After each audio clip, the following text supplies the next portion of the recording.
తను చాలా drinker sir. చాలా అంటే చాలా మరీ ఘోరంగా తాగి లాస్ట్ కి చావు వరకు వచ్చి చచ్చిపోయాడు కూడా. ఈ రోజు మోజుండి పెళ్లి చేసుకుంటావు, అది చూసుకుంటా, ఇది చూసుకుంటా. రేపు పొద్దున ఒకటే కండిషన్ తీసుకున్నా సార్, ఏంటంటే నన్ను చూసుకున్నప్పుడు నా పాపని కూడా చూసుకోవాలి అని ఒప్పుకుంటేనే చేసుకుంటా. ఆఫ్ కోర్స్ తల్లి తల్లి తల్లి తల్లి. Okay, very good. ఒకవేళ పాపని వదిలి చేసుకుంటే నా తల్లి ఇలా చేసిందని రేపు పొద్దున ఒక 10 ఏళ్ళు 11 ఏళ్ళు వచ్చేసప్పుడు బుద్ధి వచ్చేసరికి వాళ్ళు నన్ను వచ్చి అనకూడదు.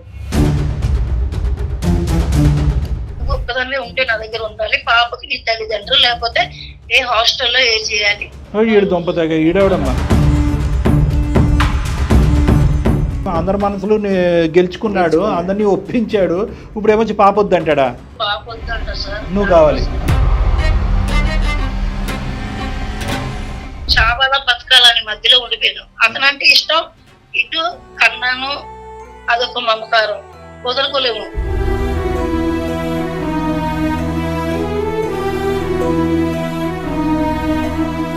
తననైనా వదులుకోగలను, పాపను వదులుకోలేము సార్. నువ్వు ఇష్టం అనే పరిస్థితి వరకు తెచ్చుకుని ఇప్పుడు పాపను డిలీట్ చేద్దాం అనుకుంటున్నాను నీ జీవితంలో. నీ పిల్ల మంచిగా ఉండాలనేసి నా పిల్ల నీ దగ్గర పెట్టేసి నీ పిల్లను వేరే వారి దగ్గర పంపించేస్తారు. ఇది కరెక్ట్ కాదు. నీ యొక్క దృక్పథానికి, నీ యొక్క ఆలోచన శైలికి హ్యాట్స్ ఆఫ్. అసలు తల్లి ప్రేమ అంటే ఏంటి అనేటటువంటి దానికి ఒక నిర్వచనం విడమర్చి, మాకే కాదు చూసేటటువంటి వేలాది మంది ప్రేక్షకులు అందరికీ కూడా విడమర్చి చెప్పామమ్మా, ఇదమ్మా తల్లి ప్రేమ అంటే.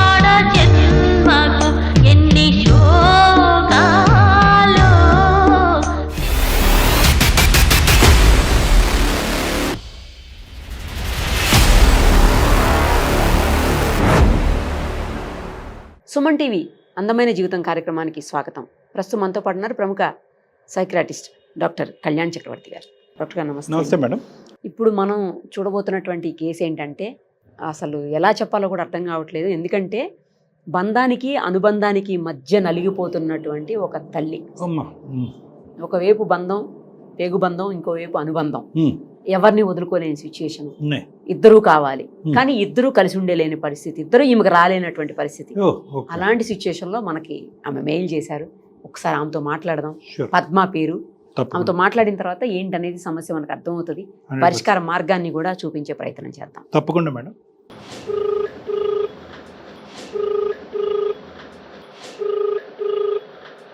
హలో. హలో అమ్మ పద్మనేనా మాట్లాడేది? నేను నిరుపమ, సుమన్ టీవీ అందమైన జీవితం కార్యక్రమం నుంచి కాల్ చేస్తున్నాను. మీరు మాకు మెయిల్ చేశారు కదా? అవును మేడం. అవును మేడం. దానికోసం కాల్ చేశాను అమ్మా. అదే ఒకసారి మీతో మాట్లాడడానికి ఇప్పుడు డాక్టర్ కళ్యాణ్ చక్రవర్తి గారు కూడా మనతో పాటు ఉన్నారు. అసలు ఏం జరిగింది, ఏంటి, మీకు ఎందుకు డైలమాలో ఉన్నారు, ఏం చేయలేని, ఏం తేల్చుకోలేని సిచ్యుయేషన్లో ఎందుకున్నారు, ఇవన్నీ కూడా ఒక్కసారి చెప్పండి అమ్మా. సరే మేడం. పద్మ గారు నమస్తే అమ్మా. నమస్తే సార్. చెప్పండి మీ సమస్య ఏంటో. నా పేరు పద్మ సార్. అమ్మా. 7 years బ్యాక్ మ్యారేజ్ అయింది. 7. తను చాలా డ్రింకర్ సార్. చాలా అంటే చాలా మరీ ఘోరంగా తాగి లాస్ట్ కి చావు వరకు వచ్చి చచ్చిపోయాడు కూడా. అయ్యో. ఓకే. పాప 4 years. పాపకి ఎంత అన్నారు ఇప్పుడు? పాప వయసు 4 years అండి. Okay okay. పాపకి ఎంత వయసు ఉన్నప్పుడు అతను చనిపోయాడు? పాప చిన్న పాప ఉన్నది సార్. అయ్యో. ఏదో పెళ్లి చేశారు. మాది చాలా పేద కుటుంబం అండి. అమ్మా. సరే పెళ్లి చేశారు కదా, మంచిగా బతుకు, తాగుబోతుడు ఎవరో ఒకరు మంచిగా వస్తాం అనేసి అనుకున్నాను. కానీ భగవంతుడు నాకు అంతవరకు టైం ఇవ్వలే, వాడిని కూడా తీసుకుని అమ్మా నా బతుకు నేను ఏదో ఒకటి బతుకుతాను అనుకుని. ఏం చేస్తూ ఉంటారమ్మా మీరు? నేను ఇక్కడ ఇంటి దగ్గర ఒక బ్యూటిషియన్ లో చేస్తాను సార్. Okay okay. పాపనైతే రోజు చూస్తున్నావమ్మా? పాప దగ్గరికి వెళ్తున్నావా? పాప దగ్గర ఉంటున్నావా? అక్కడే ఉంటాను తల్లి దగ్గర. మా తల్లిదండ్రులు అంటే భర్త లేదు, చిన్న వయసులో భర్త లేడు. ఎక్కడున్నా సరే నలుగురు మాటలు ఎందుకు అనేసి నేను పాప నేను తల్లిదండ్రుల దగ్గరే ఉంటాం. అర్థమైందమ్మా. అక్కడే ఉంటాం ఇద్దరం ప్రెసెంట్. ఇప్పుడైతే అక్కడే ఉంటున్నాం సార్. ఇంతే అనుకున్నా నా లైఫ్ జీవితం ఇలాగే గల. చిన్న వయసులో అన్ని అయిపోయి, అన్ని చూస్తాను, అన్ని అయిపోయినాయేమో అనుకున్నా. ఒక బట్టల షాప్ ఒక అబ్బాయి పరిచయం అయ్యాడు సార్. నువ్వంటే ఇష్టము అది ఇది అనేసి నేను అన్నాను, నువ్వు పెళ్లి కాలేదు, నాకు పెళ్లి అయ్యి ఒక పాప, నీకు నాకు కరెక్ట్ ఉండదు అనేసి నేను చెప్పా. కరెక్ట్ గా చెప్పావమ్మా, కరెక్ట్ గా చెప్పావు. ఈ రోజు మోజుండి పెళ్లి చేసుకుంటావు, అది చూసుకుంటా ఇది చేసుకుంటా, రేపు పొద్దున ఇంకేదైనా ప్రాబ్లం చేస్తావు. ఎందుకంటే నేను ఒంటరిదాన్ని అయితే పోనీ నువ్వు ఎలాగైనా నాకు యాక్సెప్ట్ చెయ్యరు, పాప ఉంది, పాపను కూడా చూసుకోవాలి, అది నలుగురు నాలుగు మాటలు అంటారు, వద్దు అని చెప్పేసి ఒప్పేసి అప్పుడే వద్దని చెప్పేశారు.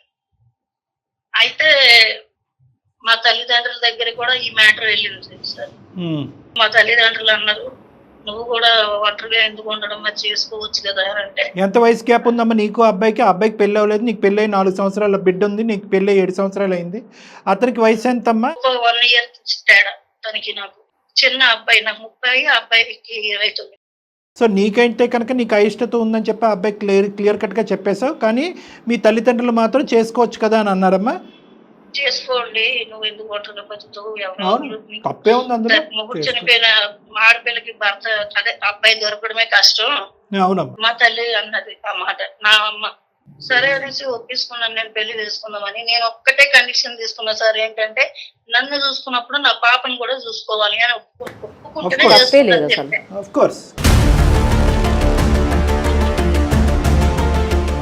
తల్లి తల్లి తల్లి తల్లి. Okay, very good. నేను ఒక్కటే మాట కరెక్ట్ గా నేను 10 మంది దగ్గర కూడా ఈ మాట ఒప్పుకున్నా, నా పిల్లని చూస్తేనే నేను చేసుకుంటా.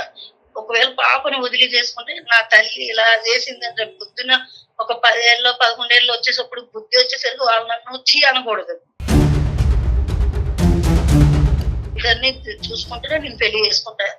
సరే అని అన్ని ఒప్పించుకొని అన్ని చూసాను. నన్ను కూడా చాలా ప్రేమించాడు.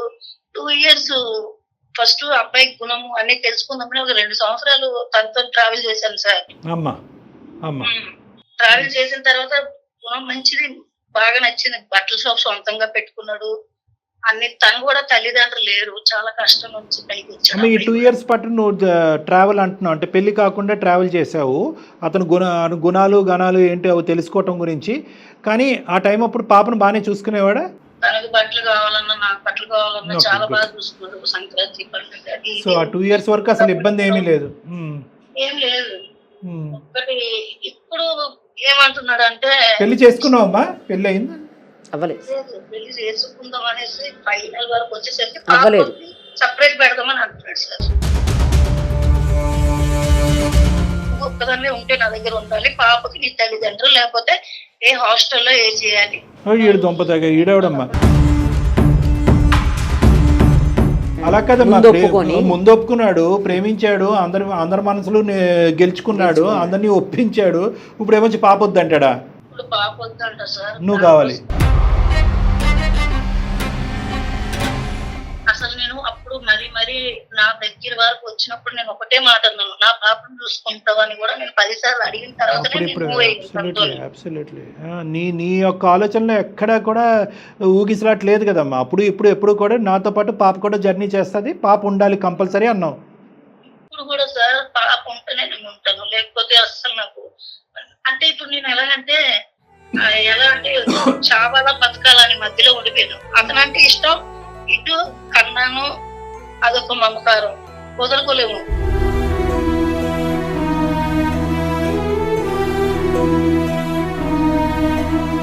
తననైనా వదులుకోగలను, పాపను వదులుకోలేము సార్. అందుకే మీకు మెయిల్ పెట్టాను, ఏమైనా కొంచెం నాకు కూడా ఏదో ఒకటి చిన్న చెప్తారనేసి మెయిల్ పెట్టాను. 100% చెప్పాలమ్మా, చెప్పాలి. ఎందుకంటే కనుక ఇప్పుడు అతనితో మేము మాట్లాడటానికి అవకాశం ఉంటుందమ్మా. అంటే ఇప్పుడు తనకి కాల్ చేస్తే మళ్ళీ లేకపోతే మళ్ళీ మైండ్ రోడ్డు మీద ఎక్కించవు అని ఏమైనా అంటాడేమో అనేసి భయపడుతున్నా. సరే కాదమ్మా, ఒక్కటి చెప్పండి, ముందు ఒప్పుకొని ఇప్పుడు కాదు వద్దు పాపను వేరే పెట్టమనడానికి కారణం ఏంటి అసలు అడిగేవా? కారణం ఏంటంటే అప్పుడే పెళ్లి కాకుండా నీకు ఎంత పెద్ద పాప ఉన్నదా అనేసి పక్కన ఎదురులు అంటారేమో అనేసి, మళ్ళీ నువ్వు అప్పుడే ముందే ఈ ఐడియా అనేది నీకు ముందు రాలేదు, ఇప్పుడు వచ్చిందా అని అంటే లేదు ముందు కాదు కానీ నువ్వు ఒప్పుకుంటావో లేదో కనీసం కొన్ని రోజులు నన్ను మర్చిపోలేదు. ట్రాప్ చేశాక ఒరిజినాలిటీ బయటకు వచ్చింది. మొత్తం ఉచ్చులోకి లాగాడు. ఇష్టం లేనటువంటి, నీకు ఇష్టం లేదనేటటువంటి ఉద్దేశాన్ని నువ్వు ఇష్టం అనే పరిస్థితి వరకు తెచ్చుకుని ఇప్పుడు పాపను డిలీట్ చేద్దాం అనుకుంటున్నాను నీ జీవితంలో. ఈ కండిషన్ని మీ పేరెంట్స్ అంగీకరిస్తున్నారమ్మా? అయినా సరే పాపను మేము చూసుకుంటాం, నువ్వు పెళ్ళి అయితే చేసుకో అంటున్నారా? అంటున్నారు సార్. అందరూ ఒకేలాగా ఆలోచిస్తున్నారు రా బాబు. నీ లైఫ్ నువ్వు చూసుకోండి. నేను అన్నాను, నీ పిల్ల మంచిగా ఉండాలనేసి నా పిల్ల నీ దగ్గర పెట్టేసి నీ పిల్ల నువ్వు వేరే వారి దగ్గర పంపించేస్తున్నారు, ఇది కరెక్ట్ కాదు. నేనైతే పంపించిన నా పిల్లని. సూపర్ అమ్మా, ఎక్కడ ఉంటే సూపర్. నేను బతుకుతాను చెప్పాను. సమస్య నువ్వే చెప్పావు, పరిష్కారం కూడా నువ్వే చెప్పావమ్మా. సంతోషం, చాలా సంతోషం అమ్మా. నేను ఒకటి చెప్తున్నాను, నీ యొక్క దృక్పథానికి, నీ యొక్క ఆలోచన శైలికి హ్యాట్స్ ఆఫ్. అసలు తల్లి ప్రేమ అంటే ఏంటి అనేటటువంటి దానికి ఒక నిర్వచనం విడమర్చి, మాకే కాదు చూసేటటువంటి వేలాది మంది ప్రేక్షకులందరికీ కూడా విడమర్చి చెప్పామమ్మా. ఇదమ్మా తల్లి ప్రేమ అంటే. ఇది తల్లి ప్రేమ ఉండేటటువంటి ఒక గొప్పతనం, ఒక అనుభూతి. నిన్ను చూసి నేర్చుకోవాల్సినటువంటి వాళ్ళు చాలా మంది ఉన్నారు. చనిపోయాడు తండ్రి, కనీసం తల్లి ప్రేమ కూడా లేకుండా బతికితే పిల్లెందుకు? తల్లిదండ్రులు ఉండి కూడా పిల్లలు లేక చాలా మంది బాధపడుతున్నారు. అది మనం ఉంచుకొని ఎందుకు దూరం పెట్టడం? గ్రేట్ అమ్మా, గ్రేట్ అమ్మా. ఒక 2 మాటలు నేను చెప్తానమ్మా, జాగ్రత్తగా ఆలకించు. నేను పెద్ద చెప్పేవాడిని కాదు, నువ్వే నాకు చెప్పేటట్టున్నావు. ఒకటి, అన్ని డొక్క మొక్కలు తిన్నున్నావు నువ్వు. వచ్చినటువంటి మగాడు తాగుబోతాడు, సరే తాగుబోతాడే కదా, అట్లీస్ట్ మగ దిక్కుంటే సరిపోతుంది, పెళ్లి చేస్తే సరిపోతుందని చెప్పి మీ తల్లిదండ్రుల యొక్క పాత ఆలోచనకి నువ్వు శిరసా వహించి ఆ పెళ్లి చేసుకున్నందుకు 3 నెలలు ముచ్చటయ్యింది. అందులో సంతోషం లేదు, సుఖం లేదు. అతను చనిపోయాడు, ఓకే, అక్కడ కూడా నీకు సంతోషం సుఖం లేదు.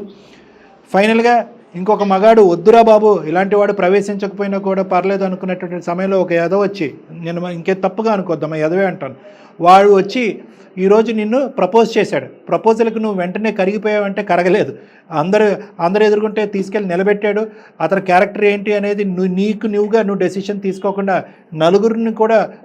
నలుగురి యొక్క ఉద్దేశం తీసుకుని సరే కరెక్టే అనుకునేవాడు వీడు నిన్ను ఏదో విధంగా పెళ్లి చేసుకోవాలనేటటువంటి ఉద్దేశంతో నీ అయిష్టతని ఇష్టం కింద మార్చుకునేటటువంటి మొదటి స్టెప్ వేశాడు.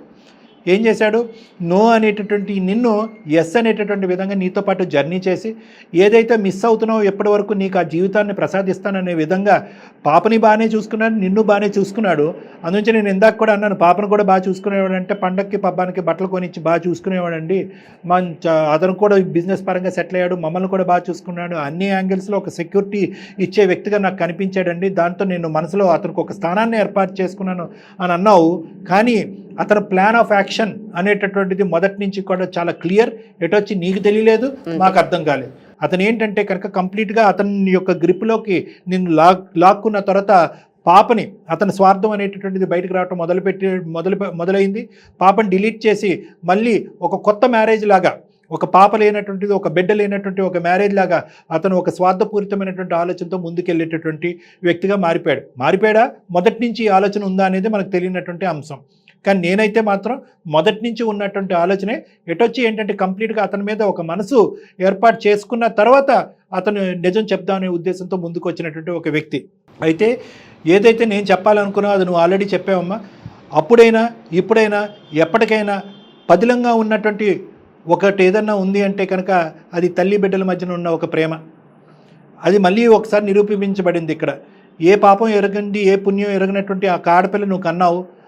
దురదృష్టం ఆ అమ్మాయికి, నీకు ఎలాగైతే కనుక ఒక భర్త అనేటటువంటి స్థానం లేదు, నీ పక్కన లేదో అలాగే ఆ అమ్మాయికి ఒక తండ్రి అనేటటువంటి స్థానం లేకపోవడం దురదృష్టం. కానీ ఎవరూ లేకుండా కూడా ఈ సముద్రాన్ని మీరు ఎదొచ్చమ్మా. మీ ఇద్దరి మధ్యన ఉండేటటువంటి ప్రేమ పదిలం. ఆ పాప నువ్వు పనులు చేసుకుంటూ ఆ బిడ్డను తల్లిదండ్రుల దగ్గరే ఉంచావు, కానీ ఎప్పుడు కూడా ఆ అమ్మాయికి గుడ్ బై చెప్పలేదు, ఆ అమ్మాయిని ఎవరికో దత్తత ఇవ్వలేదు, ఆ అమ్మాయిని ఒక అనాథాశ్రమంలో ఇవ్వలేదు.